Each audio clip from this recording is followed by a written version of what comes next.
DGP Ashish Bhatia press conference સંબોધી રહ્યા છે, સીધા જઈશું ત્યાં. લોકો રાહ જોતા હતા એનું નિરાકરણ આજે લાવી દેવામાં આવેલ છે અને જે વિવિધ મુદ્દાઓ પોલીસ કોન્સ્ટેબલરી સંવર્ગના જે કર્મચારીઓ છે એની ગ્રેડ પે અને અન્ય લાભો મેળવવા માટે જે વિવિધ માધ્યમોથી જે રજૂઆતો વગેરે મળેલી અને એ રજૂઆતોના અભિપ્રાય બાબતમાં અને એ બાબતમાં અહેવાલ રજૂ કરવા માટે સમિતિની રચના જે છે કરવામાં આવેલ છે અને એ સમિતિ જે છે એ એનું શ્રી બ્રિજેશ ઝા જે છે આઈપીએસ એડમિનિસ્ટ્રેશનના આઈજી એના અધ્યક્ષ તરીકે મૂકવામાં આવેલ છે. પછી એની અંદર જે સેક્રેટરી એક્સપેન્ડિચર છે નાના વિભાગના, કારણ કે નાના વિભાગનું ઇમ્પોર્ટન્ટ રોલ હોય છે, એને સભ્ય તરીકે નિમવામાં આવેલ છે અને સાથે સાથે ડેપ્ટી સેક્રેટરી એક જીએડીનું પણ એમાં ઇમ્પોર્ટન્ટ રોલ હોય છે તેનો પણ સમાવેશ કરવામાં આવેલ છે. અને એ રીતે ગૃહ વિભાગના શ્રી જીગર પટેલ જે છે એ ડેપ્ટી સેક્રેટરી એમનું પણ સમાવેશ કરે છે અને એક શ્રુતિ પાઠક જે ચીફ ફાઇનાન્શિયલ ઓફિસર છે જે ડીજી ઓફિસના એ સભ્ય સચિવ તરીકે. તો આટલા 5 જે કુલ અધિકારીઓ છે એની સમિતિ બનાવવામાં આવેલ છે અને એ સમિતિના જે ઓર્ડર છે એ પણ નોટિફિકેશન આપની સમક્ષ છે તે પણ જે છે આપણને મળી ગયા છે. અને હવે આ જે તમામ પાસાઓ છે કોન્સ્ટેબલરીને લાભો આપવા બાબતમાં એની અંદર એ લોકો જશે અને આગળનું પોતાની જે છે એ કાર્યવાહી જે છે એ કરશે. હવે આપ લોકો અત્રે હાજર છો તો એ માધ્યમથી આપને પણ બધાને હું જણાવવા માંગુ છું, વિનંતી પણ કરું છું કે હવે પછી કોઈ પણ પ્રાઇવેટ વ્યક્તિ અથવા તો કોઈ કર્મચારી વગેરે આ રીતે જે કોઈ વર્તન વગેરે જે છે જે કાયદા વિરુદ્ધના જે વર્તન છે એ પ્રમાણે અગર કરશે તો એના વિરુદ્ધ જે છે એ સખ્ત પગલાં લેવામાં આવશે. આપણી પાસે જે છે police restriction to rights act 1966 ઉપલબ્ધ છે. પછી પોલીસ ડિસએફેક્શન ઇન્સાઇટમેન્ટ રાઇટ જે છે 1922ના ઇન્સાઇટમેન્ટ ટુ ડિસએફેક્શન એ પણ ઉપલબ્ધ છે અને એના ઉપર જે છે પગલાં જે છે એ લઈ શકાશે. એટલે હવે પછી કોઈ પણ આવી પ્રવૃત્તિ કરશે તો એના વિરુદ્ધ સખ્ત પગલાં લેવામાં આવશે. અને અત્યાર સુધી પણ અમુક જે પગલાં લેવાયા છે એમાં સોશિયલ મીડિયા ઉપર ખાસ કરીને જે પોસ્ટ મૂકવામાં આવે છે, ખાસ કરીને જે ખોટી ઉશ્કેરણીજનક પોસ્ટ મૂકવામાં આવે છે એ બાબતમાં પણ અત્યાર સુધી 4 ગુના જે છે રાજ્યમાં દાખલ કરવામાં આવેલ છે. અને તે ઉપરાંત જે છે જે રેલીઓ કરવા બાબતમાં અને અન્ય રીતે ઉશ્કેરણીજનક પ્રવૃત્તિ કરવા બાબતમાં પણ 4 FIR જે છે એ કરવામાં આવેલ છે. તો અને અમુક જે પોલીસ કર્મીઓ જે આ રીતે ગેરશિસ્ત કરતા હોય તેના વિરુદ્ધ પણ પ્રાથમિક તપાસો જે છે એ શરૂ કરવામાં આવેલ છે. તો એ રીતની પ્રવૃત્તિ જે છે હાથ ધરેલ છે અને હવે પછી પણ આ વધારે વેગથી આપણે આ કાર્યવાહી કરીશું, કારણ કે હવે આ કમિટી બની ગઈ છે. કમિટી દરેક પાસાનું અભ્યાસ કરશે અને એ પ્રમાણે એ રિપોર્ટ આપશે.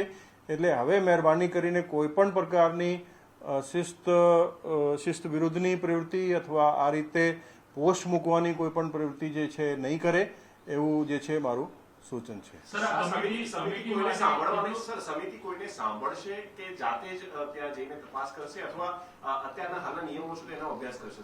એટલે સમિતિ જે છે એને જે કંઈ અધિકાર છે એ તમામ પ્રકારે એમને સર્ક્યુલર જોવાના હોય અને બીજે રાજ્યમાં શું પ્રોસિજર છે કોઈને સાંભળવાનું હોય, તમામ પ્રકારની પ્રવૃત્તિ મતલબ કમિટી આપ સમજી શકો કમિટી ઘણા બધા પાસામાં એ જઈ શકે અને એ પ્રમાણે પોતાનું કાર્યવાહી કરી એવા સિનિયર અધિકારીઓ બધા છે અને જે સબ્જેક્ટને જે ડીલ કરે છે એ જ લોકોએ છે. એટલે દરેક પાસાને પછી ફાઇનાન્સ પણ એની અંદર છે, જીએડી પણ એની અંદર છે, હોમ પણ છે, પોલીસ અધિકારી પણ છે. એટલે દરેક પાસામાં જઈ અને એ લોકો પોતાનું રિપોર્ટ જે છે નક્કી કરવામાં આવી છે કે 1 મહિનો કે 1.5 મહિનો કે 15 દિવસમાં એ જે રિપોર્ટ વગેરે છે એનું ક્યાં સુધીમાં ફાઇનલ? નહીં, એમાં કોઈ સમયસીમા નથી, પર મતલબ એના ઉપર ખાસ ફોકસ રહેશે અને જલ્દીથી જલ્દી રિપોર્ટ આપે તે રીતનું જે છે એ પ્રયાસ અચ્છા સર, રહેશે. બે પ્રશ્નો. એક તો ગઈકાલે પણ પરિવારજનોએ 15 જેટલા મુદ્દા આપની સમક્ષ રજૂ કર્યા હતા.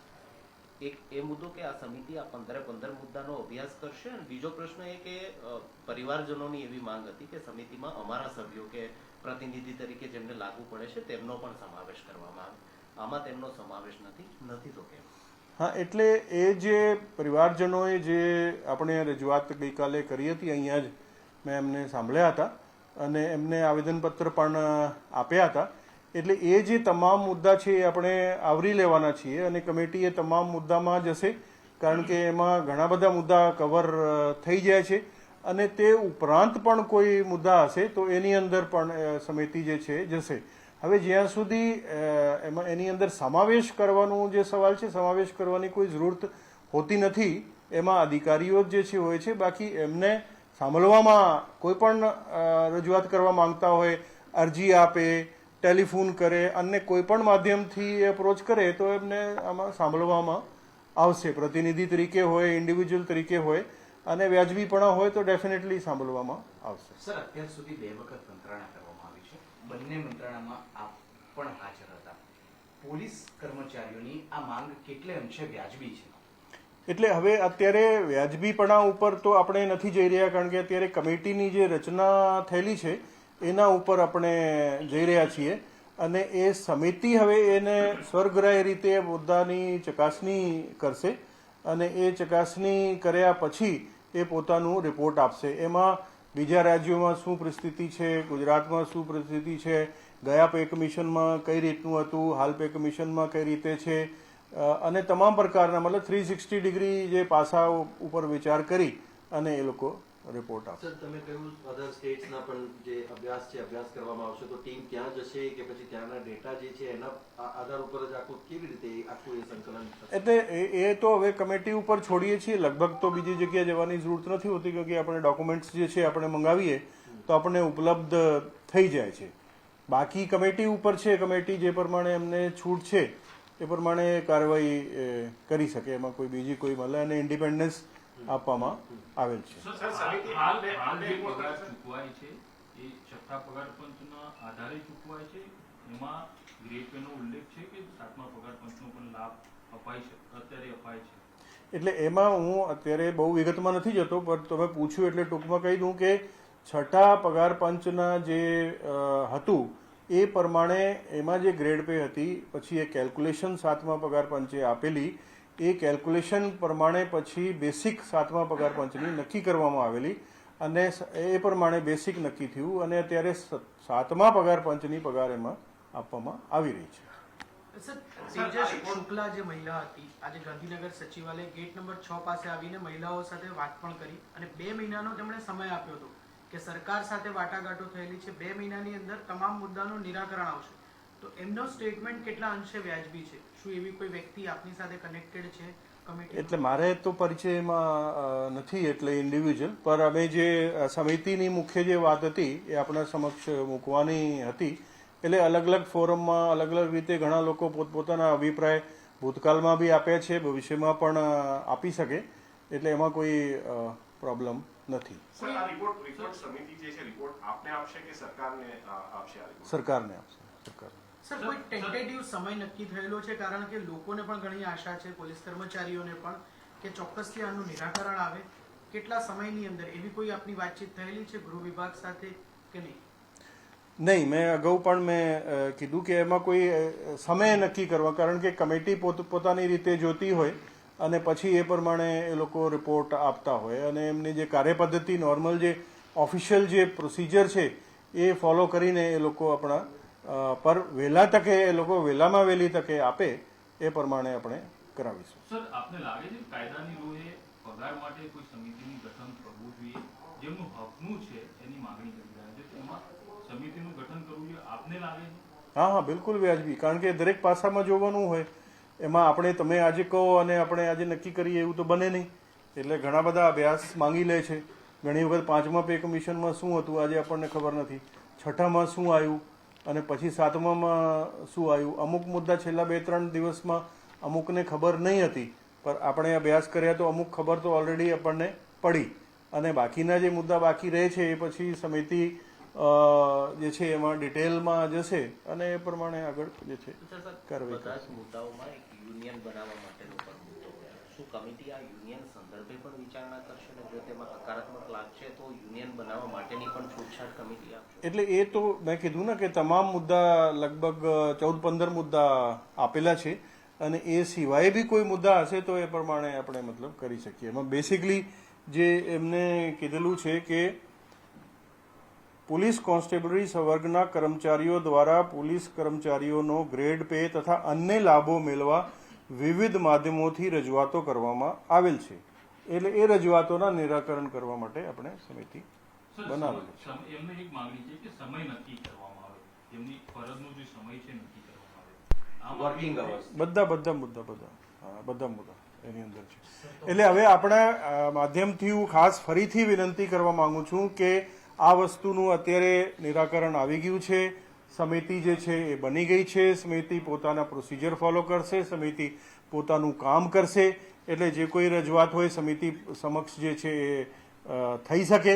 એટલે મહેરબાની કરીને કોઈ અનસ્ક્રુપલસ એલિમેન્ટ્સ જે છે, ખોટા તત્વો, ખરાબ તત્વોથી આપણે ઉશ્કેરણી થવાની કંઈ જરૂરત નથી. કોઈ ખોટા જે છે મેસેજીસ આપવાની જરૂરત નથી. ખોટા કોઈ ગ્રુપ્સ બનાવવાની જરૂરત નથી. અધરવાઇઝ પછી એના વિરુદ્ધ જે છે મેં બતાવ્યું જે રીતે ઇન્સાઇટમેન્ટ ટુ ડિસએફેક્શન પ્રમાણે, રિસ્ટ્રિક્શન ઓફ રાઇટ્સ પ્રમાણે આપણે જે છે એ પગલાં લઈશું અને અત્યારે પગલાં લેવાનું પણ જે છે એ ચાલુ પણ છે. અમુક ગુનાઓ દાખલ થયેલા છે, મેં આપણે બતાવ્યું. સાહેબ એક હિન્દીમાં શોર્ટમાં. हाँ हिंदी शॉर्ट में प्लीज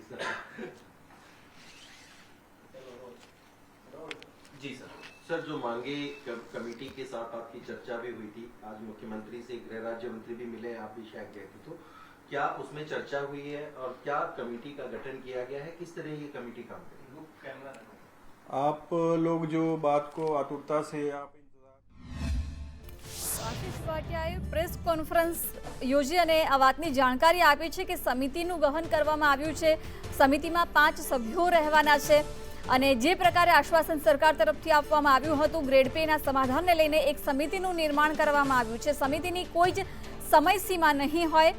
અન્ય રાજ્યોમાં જે પ્રકારની પરિસ્થિતિ છે ત્યાંથી પણ માહિતી મંગાવવામાં આવી છે. તેના આધારે પણ જે જાણકારી અને વિગતો સામે આવશે તેનું પણ નિરાકરણ લાવવામાં આવશે. ગ્રેડ પેને લઈને અન્ય જે 6 મુદ્દાઓ છે પોલીસ કર્મીઓના તેને ધ્યાનમાં લાવવામાં આવશે. સમિતિ તેમને સાંભળશે અને આ મુદ્દે હકારાત્મક વલણ લાવવામાં આવશે.